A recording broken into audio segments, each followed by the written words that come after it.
கிருஷ்ணர் சொன்னதை புரிஞ்சுக்கிட்ட அரவான் தன் தந்தை அர்ஜுனன் பாண்டவர்கள் தரப்பு ஆகையால் தன் உயிரை களபலி கொடுத்தால் பாண்டவர்கள் வெற்றி பெறுவார்கள் என்று எண்ணி நானே என் உயிரை களபலி இடுகிறேன் என்றான் அரவான். களபலிக்கு உரித்தான சாமுத்திரிகா லட்சணம் பொருந்தியவன் தான் அரவான். ஆனா இதுல ஒரு சிக்கல் இருந்தது. என்னன்னா களபலி இடுபவன் திருமணம் ஆகி இருக்கணும், ஆனா அரவானுக்கோ திருமணம் ஆகல.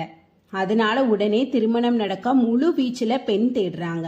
ஒருத்தரும் பெண் தர முன் வரல. ஏன்னா மறுநாள் உயிரிழக்க போறவனுக்கு யாரு பொண்ணு கொடுப்பாங்க? அப்போதான் கிருஷ்ணர் தானே ஒரு பெண்ணாக, அதாவது மோகினியாக அவதாரம் எடுத்து அரவானை திருமணம் செய்து ஒரு நாள் மட்டும் திருமண வாழ்வு நடத்துறாங்க. மறுநாள் அரவான் 2 படைகளுக்கும் நடுவுல தன் உயிரை துச்சமென நினைத்து பலி கொடுக்க வர்றாரு. அப்போ அர்ஜுனன் கேக்குறாரு, நீ இங்க வர்றதுக்கும் சரி பலி கொடுக்கறதுக்கும் சரி ஒரு தாயோட அனுமதி ரொம்ப முக்கியம்.